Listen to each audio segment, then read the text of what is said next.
माझ्या भीमराया वाणी सांगा पुढारी होईल का? माझ्या भीमराया वाणी सांगा पुढारी होईल का?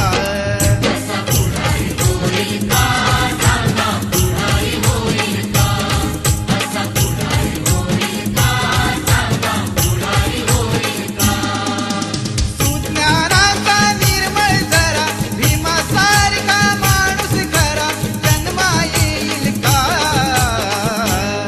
माझ्या भीमराया वाणी सांगा पुढारी होईल का?